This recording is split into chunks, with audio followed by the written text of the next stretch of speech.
morning, my dear students. How are you all? I hope you all are fine in your home and safe with your family. So, dear students, last week हमने हमारा 9th chapter पढ़ा था प्रकृति की शोभा. तो today we have a Hindi class और आज हम पढ़ेंगे हमारा 10th चैप्टर और वो है हमारा भोजन. भोजन मीन्स फूड, हाँ खाना. हमें कैसा खाना खाना चाहिए जो हमारी बॉडी के लिए हेल्पफुल हो. ऐसा नहीं कि जंक फूड खाओ और बॉडी को हम बिल्कुल भी न्यूट्रिशन नहीं दे तो हमारी बॉडी किसी न किसी डिजीज से जरूर ही मतलब क्या हो जाएगी, बिल्कुल जो रोग से ग्रसित हो जाएगी हमारी जो बॉडी. तो इसीलिए इस लेसन में हमें ये बताया गया है कि हमें किस तरह का अच्छा खाना जो है वो बॉडी को खाना चाहिए, कौन से खाने से हमें कौन सा विटामिन मिलता है और किस तरह का खाना हमें अवॉइड करना चाहिए. आजकल आपको बहुत अच्छे लगते हैं फास्ट फूड, जंक फूड जो आप बाहर का खाते हो. पता नहीं न जाने कितने रेस्टोरेंट्स ओपन हो गए हैं इसलिए क्योंकि लोग बहुत इंटरेस्ट रखते हैं बाहर का खाना खाने में. Not only you, even me also. मतलब सबको ही आजकल क्या है, फास्ट फूड पसंद है. बट फैक्ट तो ये है बेटा कि आपको जो है जंक फूड कम खाना चाहिए. मैं तो बहुत कम खाती हूँ, आई होप आप भी बहुत कम खाते होंगे.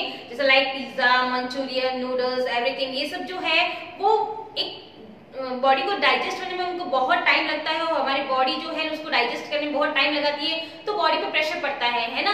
तो आपको इस तरह का फूड और कुछ भी न्यूट्रिशन नहीं मिलता है. सबसे बड़ी बात इनको खाने से बॉडी को तो खाना चाहिए, लेकिन once in a week, otherwise 15 days week, 15 days में एक बार खा लो, लाइक दैट खाओ आप. अदरवाइज ऐसा होता है ना, जो बच्चा जैसे एवरीडे खाता है या एक दिन छोड़ के एक दिन खाता है तो 100% उनके बॉडी में कुछ भी तरह के न्यूट्रिशंस नहीं जाते हैं तो बॉडी किसी न किसी रोग से ग्रसित हो जाती है.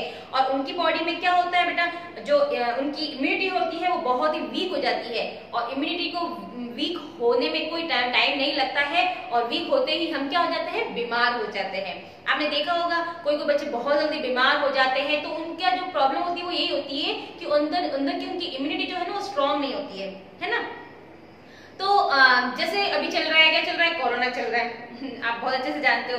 और कोरोना में सबसे ज्यादा इंपॉर्टेंट क्या बताया गया है कि जिसकी अंदर की जो है इम्यूनिटी स्ट्रांग है ना, जो अंदर से स्ट्रांग है वही इस रोग से फाइट कर पाता है और वही उसको ये रोग बहुत जल्दी नहीं होता भी तो ठीक जल्दी हो जाता है ना.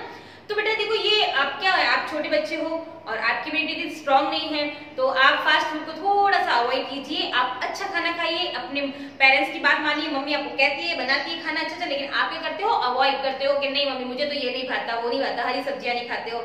लेकिन वही आपके लिए बेटर है तो उनकी बात मान लिया करो और अच्छा खाना खा लिया करो. ठीक है, तो लेट्स स्टार्ट अ लेसन. हम ये लेसन के थ्रू ये जानेंगे कि आपको कौन सा खाना खाना चाहिए और कौन सा अवॉइड करना चाहिए और किस खाने से हमको हमारी बॉडी को कौन सा विटामिन मिलता है. ओके, तो लेट्स स्टार्ट.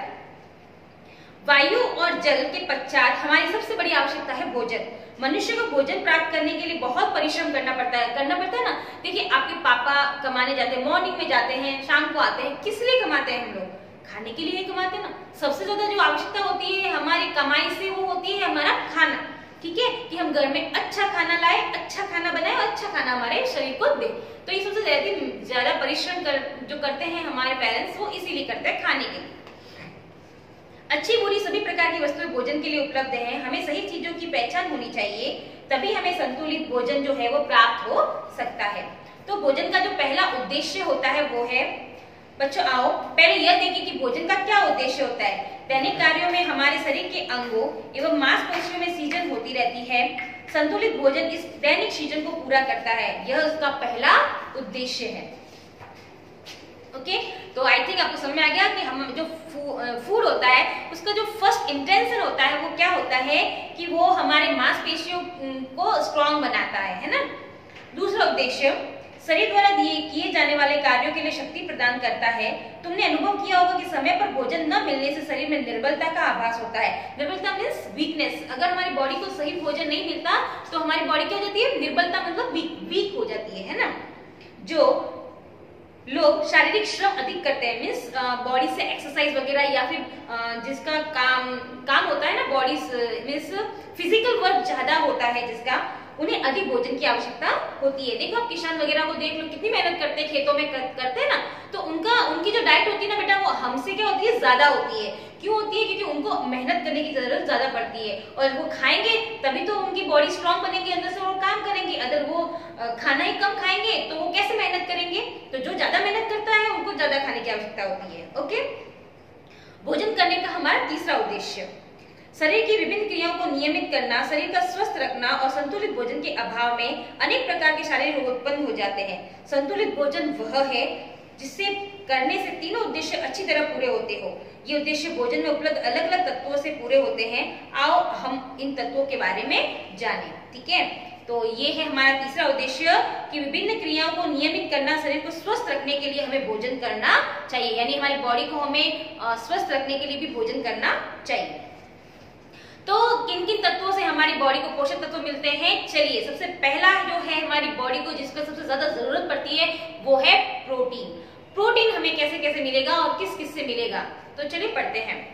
इसका मूल स्रोत वनस्पतियां हैं। वनस्पतियां जानते हो ना, पेड़ पौधों से मिलने वाली जो जड़ी बूटियां, वो हमें दूध, दही, ध्यान से सुनिए, दूध, दही, दालें, अंडा, मांस आदि से प्रोटीन प्राप्त होता है।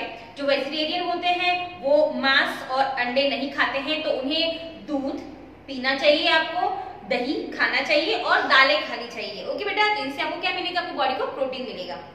गेहूं में भी कुछ प्रोटीन होता है, पर चावल में बिल्कुल भी नहीं होता है। उत्तर भारत में प्रोटीन का मुख्य स्रोत दालें हैं। दूध, दही में प्रोटीन पर्याप्त मात्रा में होता है, अतः इनका नियमित सेवन करना चाहिए। इसीलिए दूध आपको रोज पीना चाहिए। Okay, now the second, calcium and phosphorus. Calcium, हमारे जो तीत है वो कैल्शियम के हैं। ओके, और इन तीत को हमें स्वस्थ रखने के लिए कैल्शियम की आवश्यकता होती है। तो कैल्शियम हमको किस किस से मिलता है? और कैल्शियम जो होती है ना, वो बेटा अपने बोन्स को स्ट्रॉन्ग बनाता है ना, हमारी हड्डियों को मजबूत बनाता है। ओके, तो किस किस से मिलता है? चलिए देखते हैं।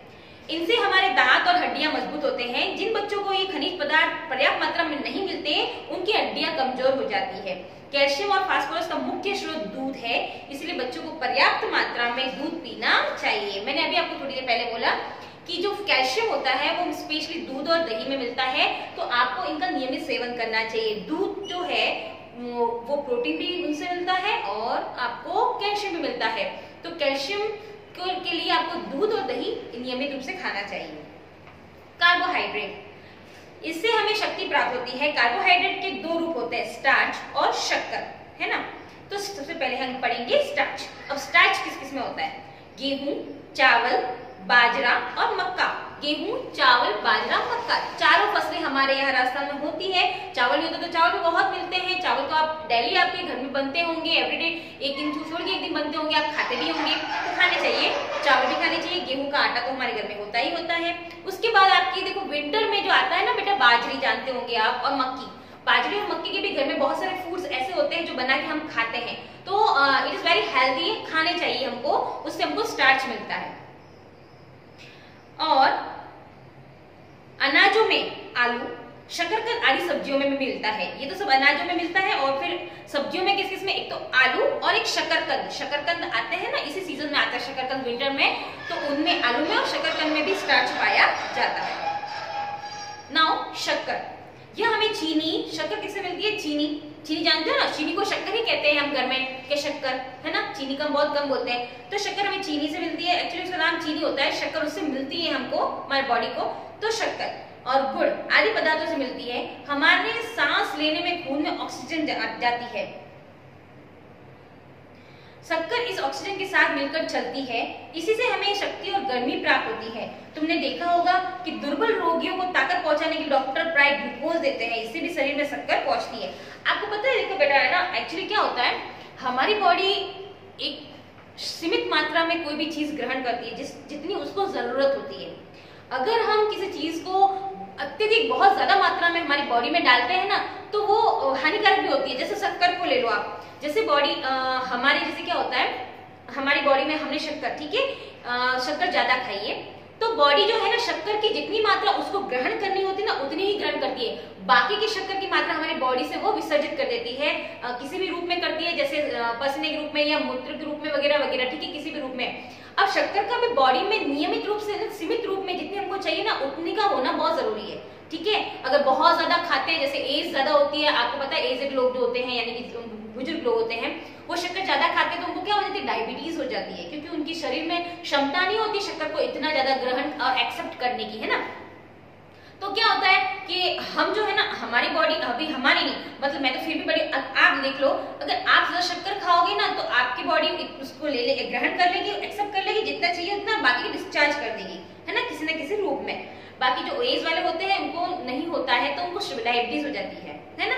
तो कहने का मतलब ये है कि शक्कर का जितना होना चाहिए उतना भी जरूरी है। आपको पता है कभी कभी किसी को बहुत ज्यादा वीकनेस हो जाती है, एज वाले व्यक्ति या जैसे किसी को भी बहुत ज्यादा वीकनेस लगती है, तो डॉक्टर क्या चढ़ाता है उसको, ड्रिप चढ़ाता है, ड्रिप चढ़ाता है ना, यहाँ हाथ में लगा के ड्रिप चढ़ाता है। तो उस ड्रिप में क्या होता है, ग्लूकोज होता है, ग्लूकोज में क्या होती है, शक्कर होती है। और शक्कर क्यों, क्योंकि शक्कर जो होती है ना ऑक्सीजन के साथ साथ हमारी बॉडी में जाती है और खून के साथ साथ चलती है और थोड़ा सा स्ट्रॉन्गनेस देती है फास्टली। ओके, अब नेक्स्ट है वसा या चर्बी। ओके, वसा मींस फैट। आप फैट खाते हो, हर चीज में फैट खाते हो, फैट ही फैट खाते हो।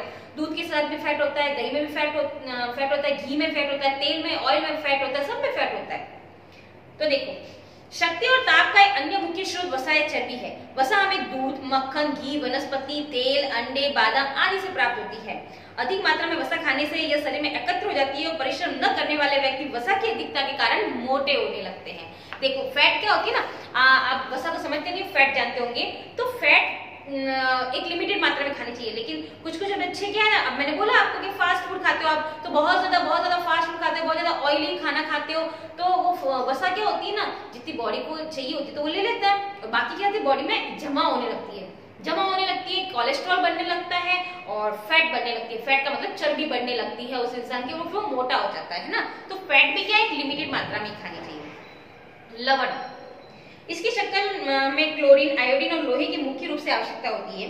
क्लोरीन हमें नमक से मिलता है, देखो क्लोरीन नमक में होता है, आयोडीन नामक तत्व और लोहा हरे पत्ती वाली सब्जियों में मिलता है हमें, यानी कि हमें हरी सब्जियां भी खूब खानी चाहिए, नमक भी खाना चाहिए लिमिटेड मात्रा में। हम खाते हैं, आटे में डालते हैं, सब्जियों में डालते हैं, हर चीज में नमक पड़ता है तो हम खाते हैं। हरी सब्जियां बिल्कुल खानी चाहिए। हरी सब्जियों में बेटा देखो आपको आयोडीन भी मिलता है, लोहा भी मिलता है आपको। हमारे खून का लाल जो रंग होता है उपस्थित लोहे के कारण ही होता है। अब देखिए ये आपके पीछे क्वेश्चन भी है कि खून का जो लाल रंग होता है वो किस लिए होता है, तो खून का लाल रंग किस लिए होता है, लोहे की मात्रा होने से होता है ना। हमारे शरीर में जो होता है लोहा है ना, लोहा होता है ना, उस लोहे के कारण ही लाल रंग होता है खून का। बहुत ही इंपॉर्टेंट लाइन है ये कि बॉडी का ब्लड होता है ना, ब्लड दूसरे कलर का क्यों नहीं होता, ग्रीन क्यों नहीं होता, ब्लू क्यों नहीं होता, आखिर रेड क्यों होता है ना। तो रेड इसलिए क्योंकि उस खून में क्या पाया जाता है, लोहा, लोहे के कारण उस खून का रंग लाल होता है। Now next vitamin. अब है विटामिन, बहुत इंपॉर्टेंट होते हैं विटामिन हमारी बॉडी के लिए। तो चलिए अब पढ़ते हैं विटामिन के बारे में। सबसे पहले पढ़ेंगे हम विटामिन ए, बहुत ही इंपॉर्टेंट होता है। विटामिन ए हमारी आंखों के लिए बहुत ही जरूरी होता है ना। तो वो हमें किससे मिलता है, देखिए विटामिन ए यह दूध, शक्कर, मक्खन, फल, गाजर और हरी सब्जियों में पाया जाता है। विटामिन ए के अभाव में आंखें कमजोर हो जाती है। जो बच्चा विटामिन ए नहीं लेता है उसकी आंखें डे बाय डे वीक हो जाती है। यही विटामिन हमें संक्रामक रोगों से भी बचाता है। नाउ विटामिन बी, यह गेहूं, जौ, चावल आदि में पाया जाता है। यह पाचन क्रिया में सहायता देता है। इससे कम होने पर जीभ में छाले पड़ जाते हैं। विटामिन सी, अब भी जो विंटर सीजन है विटामिन सी के भरपूर यहाँ पे फ्रूट्स आते हैं, आप बहुत खाया कीजिए। जैसे संतरा होता है, आंवला होता है। संतरा, आंवला जैसे खट्टे फलों, टमाटर, प्याज, अंकुरित चनों एवं दालों में पाया जाता है। इसकी कमी से मसूड़े क्या हो जाते हैं, कमजोर हो जाते हैं। आपको पता है आपकी तीत कभी कभी बहुत कमजोर हो जाते हैं, मसूड़ों से खून निकलने लगता है। तो ये सब तीत की प्रॉब्लम विटामिन सी के कारण होती है। विटामिन सी हमें आंवला और टमाटर और संतरा बहुत पाया जाता है उनमें, तो आपको खाना चाहिए। नाउ विटामिन डी, यह हमारे दांतों और हड्डियों को मजबूत बनाता है। हमारी जो हड्डियां और दांत होते हैं उसमें विटामिन डी बहुत इंपॉर्टेंट होता है, तो ये हमें लेना चाहिए हमारी बॉडी को। तो इसका सबसे अच्छा जो स्रोत है वो है दूध। ओके, तो दूध देखो बेटा कितना काम करता है आपकी बॉडी को। आपकी बॉडी को प्रोटीन देता है, आपकी बॉडी को कैल्शियम देता है, आपकी बॉडी को विटामिन डी देता है। तो दूध आपको रोज पीना चाहिए। ओके, ध्यान रखो हमारा पेट इन्हीं चीजों की भाषा को समझता है, जबकि हमारी जीभ विभिन्न भाषाओं को समझती है, यानी चटपटे व्यंजन चाहती है। इसका मतलब ये कदापि नहीं कि हमारा भोजन स्वादिष्ट नहीं होना चाहिए। सदैव स्मरण रखिए कि भोजन में स्वाद तो होना चाहिए, पर वह स्वास्थ्य वर्धक भी होना चाहिए, यानी हेल्दी भी होना चाहिए। जबकि संतुलित भोजन का एक अंग है जल भी, दिन में कम से कम 8 या 10 ग्लास पानी हमें अवश्य पीना चाहिए। जल के अभाव में कब्ज की शिकायत हो जाती है। संतुलित भोजन पर विचार करते समय एक बात और समझनी चाहिए कि हमारे देश में गरीबों की संख्या बहुत अधिक है। वे संतुलित भोजन का प्रबंध नहीं कर पाते हैं। देखो बेटा, आप लकी हो कि आपको अच्छा खाना मिल रहा है, लेकिन बहुत सारे बच्चे ऐसे होते हैं, गरीब होते हैं, जो एक व्यवस्थित उनको भोजन मिलता भी नहीं है। तो कोशिश करें कि जो सस्ती चीजों से भी भोजन के आवश्यक तत्वों को प्राप्त कर सकते हैं। वे सभी हरी सब्जियां खा सकते हैं, पपीता, सेब, केले आदि अन्य फल खा सकते हैं। सदैव ध्यान रखिए कि हमें खाने की वस्तुएं साफ सुथरी और उन्हें ठीक प्रकार से पकाया गया हो, ऐसी ही खानी चाहिए। Okay, now your lesson is finish. I hope आपको लेसन अच्छे से समझ में आ गया होगा कि हमें किस तरह का खाना खाना चाहिए और कौन से खाने से हमको कौन से विटामिन और कौन से मिनरल्स मिलते हैं। ओके, तो बेटा इसकी शब्दार्थ तो आपको करने नहीं है, ठीक है। मैं आपको क्वेश्चन आंसर्स थोड़ी देर में सेट कर दूंगी, तो आपको नोटबुक में करने हैं ओनली। ओके चिल्ड्रंस, आपको समझ में आ गया होगा लेसन। बहुत ही इंपॉर्टेंट और बहुत ही अच्छा लेसन है। Okay childrens, bye bye, have a good day.